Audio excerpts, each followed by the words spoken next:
Hi, powerful soul, and welcome to today's mini training on how to heal your inner child so you can become your highest version of yourself, your miraculous woman that is dormant inside you. If we haven't met yet, I'm Alina Pope and I'm a spiritual coach, and I help women to become the women that they're meant to be and to co-create the life and business they're meant to have. So, today's training is on your inner wounded child. Is that energy that is very good on feeling safe, needs that safety, needs that nurturing, is very good at making monsters out of nothing. It's catastrophizing all the outcomes, but you will learn more, hopefully, on this training how to recognize her. First of all, is I would recommend if you can connect with your inner wounded child. For years, that inner wounded child was dormant inside me, it was brushed under the carpet. It was, who has time for this?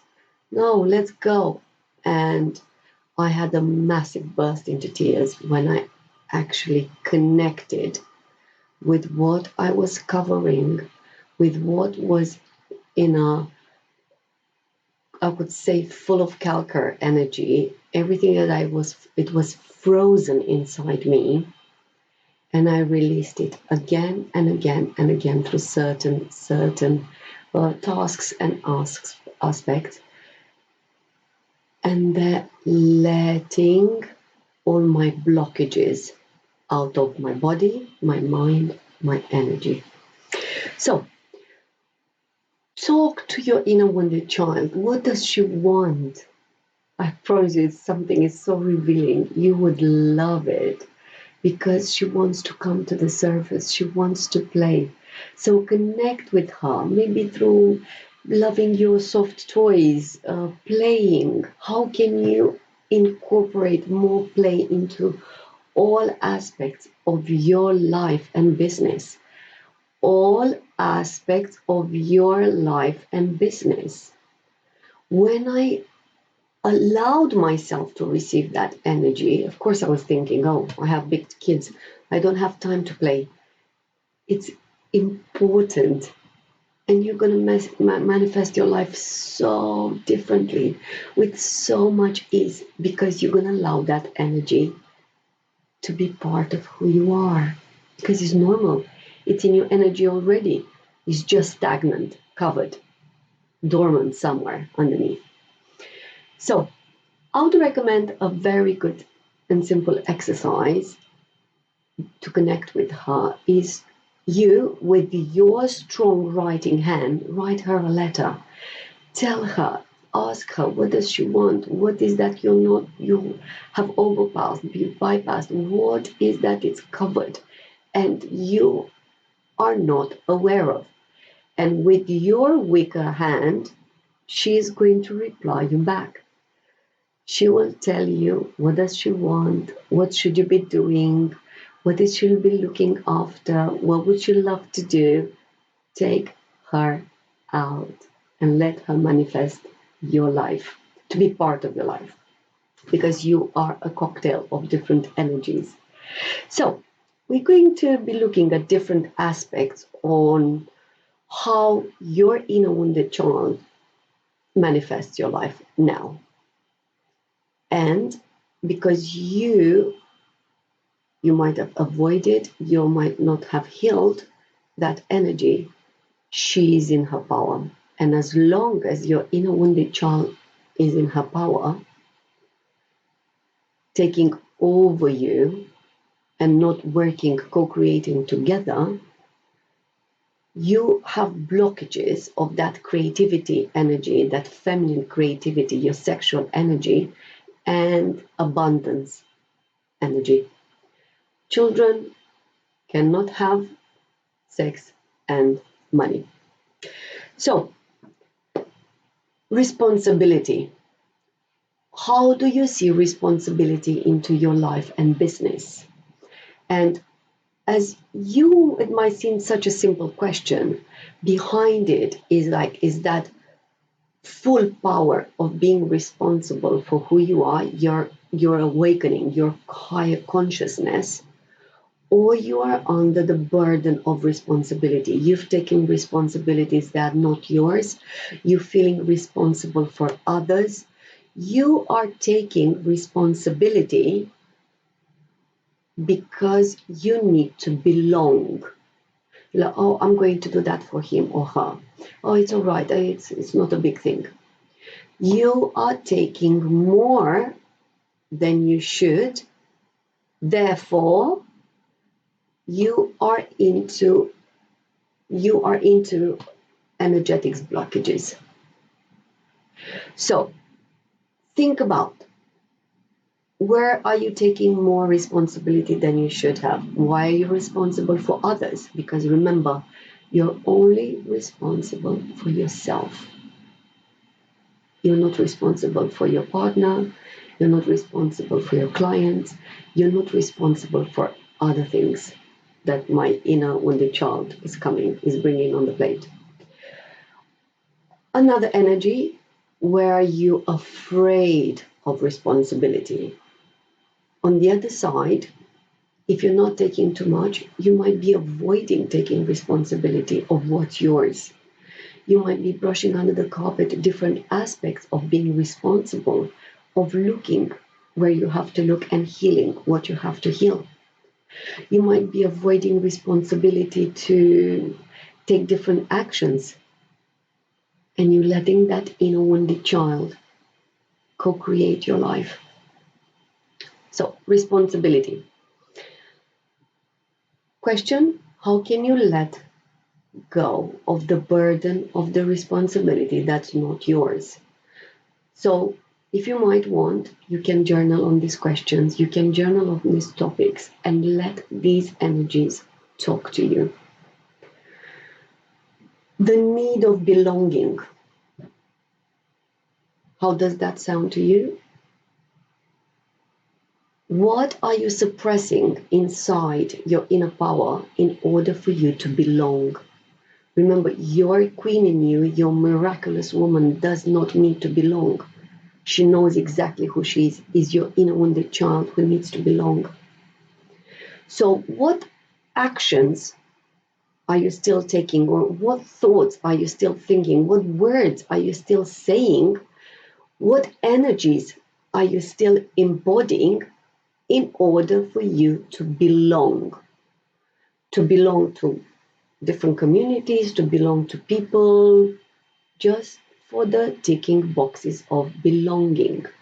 Because your inner wounded child hasn't healed her past, and she's still into that energy of making herself small, of forgetting about what does she want, what she needs, and just to belong, to feel appreciated, to feel somebody being gentle, feeling the love, feeling somebody being kind to her. Guess who's that role? Your one. It's your role, responsibility to stay with your inner wounded child and to love her. Give her all the kindness that she deserves and tell her that she's safe no matter what. Where are you scared of abandonment? So your inner wounded child is already maybe catastrophizing the outcomes of some projects because of fear of being abandoned. A bit further than belonging, on the other side, feeling abandoned. So your energy, your inner wounded child, will manifest all the light and all the shadows in your journey of becoming so you can learn your lesson. And there isn't such a thing as abandonment, it's just misalignment. Those people or those projects or those things are not aligned with who you are anymore. And guess who's going to be your biggest cheerleader? Yourself. Your vision, your passion, your light. You are going to be staying stronger for your inner wounded child, who is in her freezing aspect, freezing energy, thinking that she's going to feel, she's going to be abandoned if she's going to say what she desires, if she's going to do things that are aligned with her, if she's going to do things differently, if she's going to say different things, if she's going to take new actions, if she's going to have different perspectives on life and business and on everything. So, where and when are you scared of being abandoned? And where and when are you making decisions based on abandoning others? Family, clients. So you are afraid to step into your power because they're going to feel abandoned. You are responsible for yourself, and everybody else around you is responsible for themselves. It's not your job to tick their boxes in order for them to be happy, to fulfill their mission, and so on. That's your inner wounded child projection.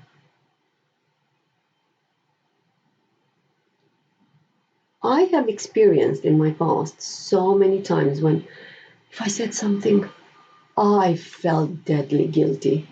Oh, why did I say that? Oh, how she's going to feel? Oh, what is she going to say? Or what is he going to say? Oh, what was in my head? Why did I say that?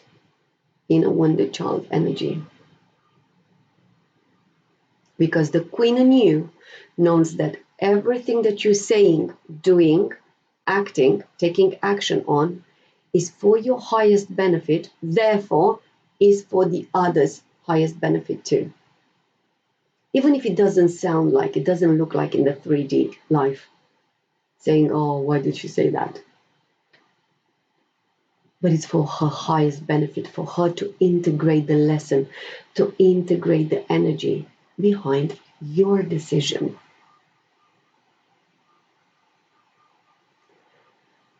Another question, and hopefully another thing for you to have a look at. Where are you keeping yourself small? Where are you keeping yourself small into your business, into your career, into your life? Where do you think you do not deserve? Where do you think, oh, at least it's okay like that? At least I'm safe. At least I belong. At least she smiled. At least he said that. At least she complimented me. That's keeping small. That's your inner wounded child. It just needs love and allowed to go. I've been small until now.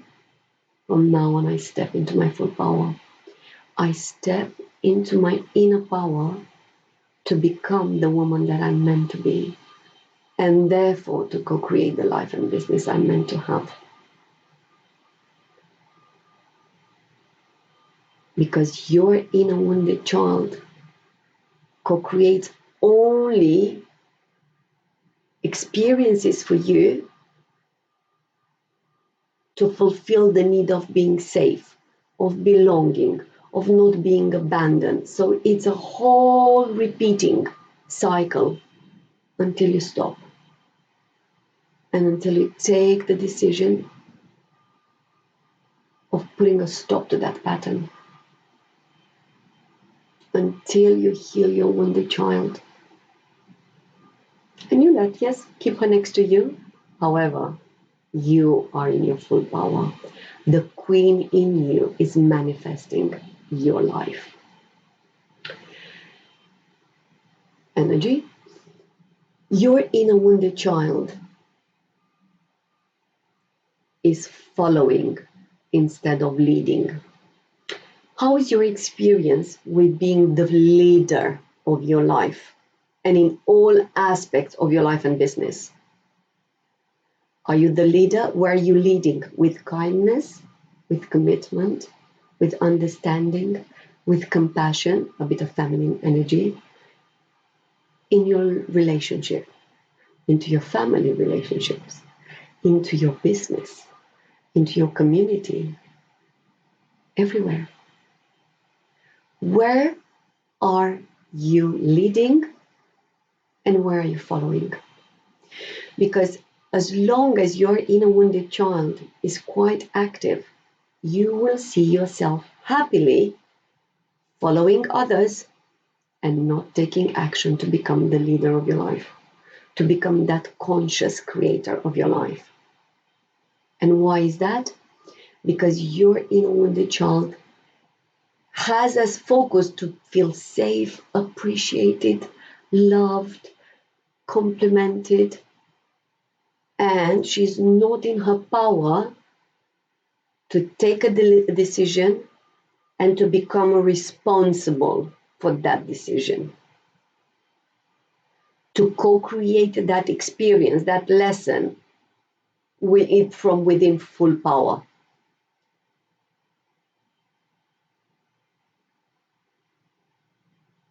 So, another question. Where are you following and you are not leading? Now, next aspect. Is your inner wounded child projecting on all your aspects of life and business into your future? Because guess what she can do? She can only project what she has experienced before. She can only project monsters out of the unknown. Monsters. Energy, again, energy. Why is that? Because of lack of empowerment, lack of healing.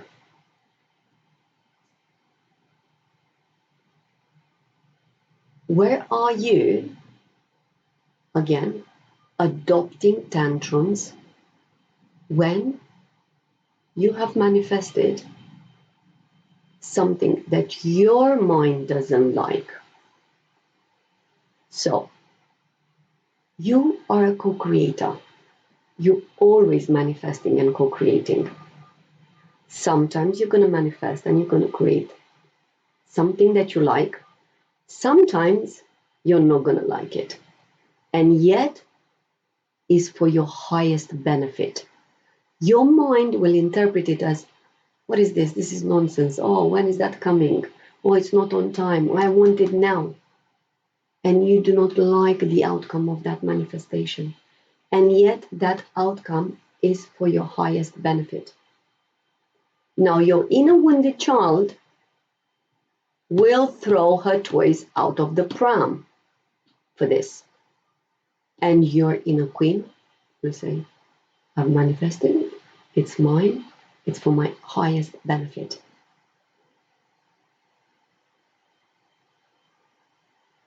Where are you expecting others to read your mind? I used to be an expert of this, thinking that my husband can read my mind and he knows exactly what I need, what I love, what I desire. Oh, the queen in you chooses and asks for it. The inner wounded child throws tantrum because she didn't receive whatever it was in her mind and she hasn't shared. So again, observe your reactions. Observe how you react, enact, or act when you manifest aspects of your life and business. Where are you throwing tantrums into your business? And the last one, two more. Where do you put people on pedestals? Nobody's higher, nobody's lower than you. Everybody just is. But your inner wounded child has the tendency of looking at others from a very low point of view, putting the others on pedestals, thinking highly of those. And yes, that doesn't mean that you're not. Uh, you like some aspects of the other people, or you like some aspects of clients, you like working with certain people, absolutely. But observe yourself if you're making yourself small in front of your coach, in front of a mentor, in front of a teacher.